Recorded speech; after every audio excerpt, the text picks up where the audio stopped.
10,000 ரூபாய் வந்து மானியம் அப்படின்றத வந்து எடப்பாடி அவர்கள் வந்து அதை அறிவிச்சிருக்காரு. சோ இதை நீங்க எப்படி பாக்குறீங்க? சார் கண்டிப்பா அவர் கொடுப்பாரு சார். கொடுக்க முடியுங்கிறதுனாலதான் அவர் சொல்றாரு. ஓகே. இல்லைன்னா எந்த ஒரு அறிக்கையும் விட மாட்டாரு. ஏன்னா அவருக்கு ஏற்கனவே முதலமைச்சர் இருந்தவர். அது முதலமைச்சர் இருந்ததுனால அந்த பணியில அவருக்கு தெரியும் எதை செய்யலாம் எதை செய்யக்கூடாதுங்கிறது அவருக்கு தெரியும். எந்த ஒரு இதை செய்யலாம் எதை செய்யக்கூடாதுங்கிறது நல்லா தெரியும் அவருக்கு. மக்களுக்கு எதை செய்யணும் அப்படிங்கிறது தெரியும்.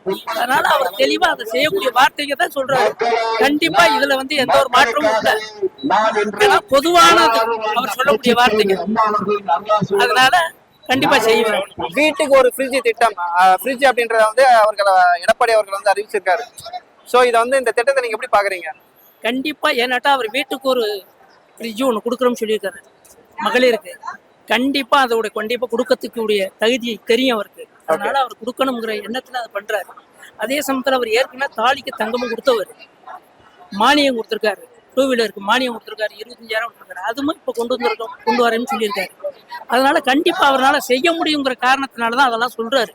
பெண்களுக்கான இலவச பேருந்து பயணம்னு ஒண்ணு இருந்தது சரிங்களா? இப்ப வந்து எடப்பாடி அவர்கள் வந்து என்ன சொல்றாருனாக்கா ஆண்களுக்கான இலவச பேருந்து பயணம் அப்படின்றத அறிமுகப்படுத்தியிருக்காரு. கண்டிப்பா இது வந்து ஓட்டு சதவீதத்தை வந்து அதிகப்படுத்துமா? கண்டிப்பா அதை அதிகப்படுத்தும்.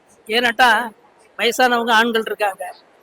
ஏன்னாட்டா இப்ப நம்ம ஏற்கனவே போயில வந்து 5 ரூபா பேர் வந்து 15 ரூபாய்க்கு வாங்குறாங்க.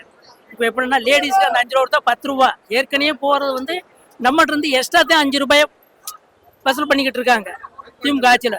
இப்ப இவர் வந்து என்ன பண்ணிருக்காருன்னா ரெண்டுமே பண்ணலாம். அப்ப எப்படின்னு கேட்டா அவங்களுக்கு 5 ரூபாய் கொடுத்து போறாங்க, இவங்களும் 5 ரூபாய் கொடுத்து போறாங்க. இதை 10 ரூபாயை ஃப்ரீ ஆகிட்டு போயிடலாம் அப்படிங்கிறது. ரேஷன் பொருட்களுக்கு வந்துட்டு அரிசி பருப்பு எண்ணெய் எல்லாமே வந்து இலவசமா பண்ணி தரேன்னு சொல்லியிருக்காரு. இது வந்து நீங்க எப்படி பாக்குறீங்க? கண்டிப்பா இதெல்லாம் மக்களுக்கு வந்து ஏன்னா இருக்கிறவங்க ரொம்ப கஷ்டப்படுறவங்க தான் ரேஷன் கடையில போய் பொருள் வாங்குறாங்க. அதுல வந்து எப்படின்னா உங்களுக்கு வந்து எண்ணெய் பெரிய விலை இல்லை, பருப்பும் வந்து அந்த அளவுக்கு ஒரு இது கிடையாது. எப்படி இருந்தாலும் கண்டிப்பா நம்ம மக்களுக்கு கொடுக்கலாம். ஏன்னா கஷ்டப்படுற மக்கள் தான் வாங்க போறாங்க. அந்த கஷ்டப்படுற மக்களுக்கு கண்டிப்பா நம்ம அதை பண்ண முடியும், அது செய்யறதுக்கும் முடியும். அதுவும் போக மேலிடத்து சப்போர்ட் இருக்கு. இவர் கண்டிப்பா அந்த இது பண்ற அளவுக்கு தகுதி இருக்கு. ஏன்னா சும்மா அறிவிச்சுட்டு நம்ம ஏற்கனவே கடனை வாங்கி பண்ண போறது கிடையாது.